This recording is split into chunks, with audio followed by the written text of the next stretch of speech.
நம்ம இன்றைக்கி குதிரைவாலி பொங்கல் செய்யலாம். குதிரைவாலி அரிசி 1 டம்ளர் எடுத்திருக்கேன். பார்த்திங்கன்னா பாருங்கள், இந்த டம்ளர் 1 டம்ளர் குதிரைவாலி அரிசி, இது ஒரு அரை டம்ளர் சிறுபருப்பு. இந்த ரெண்டையும் சேர்த்து நம்ம ஒரு அரை மணி நேரம் ஊற வச்சுக்கலாம். ஊற வச்சுட்டு பொங்கல் செய்யலாம், சரிங்களா? இப்போ ஒரு குக்கரில் நம்ம ஊற வச்சுருந்த அரிசி பருப்பு எல்லாம் சேர்த்திக்கிட்டு 1 டம்ளர் அரிசிக்கு 4 டம்ளர் தண்ணி, அந்த அளவில் கலந்து தண்ணி கலந்து கொஞ்சமாக உப்பு போட்டு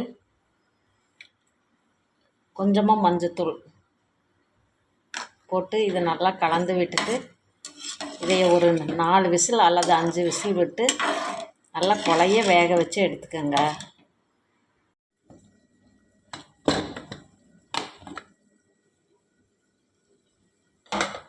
பார்த்திங்கன்னா சூப்பராக பொங்கல் ஆயிடுச்சு பாருங்கள், நல்லா குழஞ்சி வெந்திருக்குது. இதை நல்லா நம்ம கிளறி விட்டுக்கலாம். கிளறி விட்டுட்டு இது ஒரு தாளிப்பு தாளிச்சிடலாம். இப்போ சின்ன ஒரு வாணலி வச்சு நெய் ஊற்றிக்கலாம். நெய் ஒரு 2-3 ஸ்பூன் நெய் ஊற்றிருக்கேன். நெய் நல்லா காஞ்ச உடனே சீரகம், மிளகு 1 ஸ்பூனு தட்டி வச்சுருக்கிறேன். இஞ்சி, கருவேப்பிலை, பச்சை மிளகா இதையெல்லாம் போட்டு நம்ம வறுத்து எடுத்துக்கலாம்.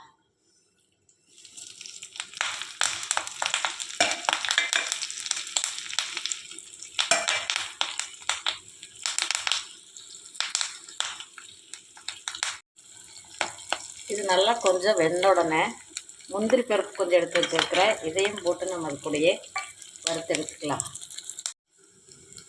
இது நல்லா வறுத்தாச்சு. வறுத்த உடனே எடுத்து நம்ம அதை பொங்கலில் சேர்த்துக்கலாம். பொங்கலில் சேர்த்து நல்லா கிளறிக்கலாம். இது எல்லா இடத்துலையும் கோட்டாகிற மாதிரி நல்லா பொங்கலை கிளறிக்கலாம். குதிரைவாலி பொங்கல் இப்போ ரெடி ஆயிடுச்சு. பார்த்திங்கன்னா நல்லா குழைய வெந்து குதிரைவாலி பொங்கல் ரெடி ஆயிடுச்சு. இந்த சிறுதானியங்களில் எதுக்கு சாப்பிட்றோன்னா நிறைய அதில் நார்ச்சத்து இருக்குது. நல்லா சீக்கிரமாக ஜீரணமாகும்.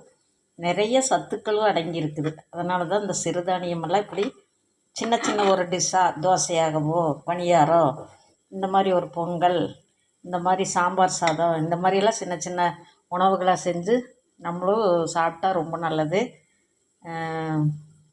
ஓகேங்களா?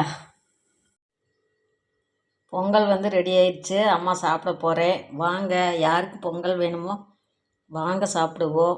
இதுக்கு சட்னி சாம்பார் நல்லாயிருக்கும். ஆனால் நான் சட்னி சாம்பார்லாம் செய்யலை. பார்த்திங்கன்னா முருங்கைக்காய் பொரியல், முருங்கைக்காய் கிரேவி மாதிரி பொரியல் வச்சுக்கிறேன். அதை தொட்டுட்டு சாப்பிட போகிறேன். வாங்க எல்லோரும் சாப்பிட்றக்கு. உங்கள் வீட்டில் இந்த மாதிரி எல்லாம் சின்ன சின்ன டிஷ்ஷை செஞ்சு சாப்பிடுங்க. அதுக்காகத்தான் நான் இதெல்லாம் செஞ்சு போட்டிருக்கேன். ஓகேங்களா? ஓகே, பாய்.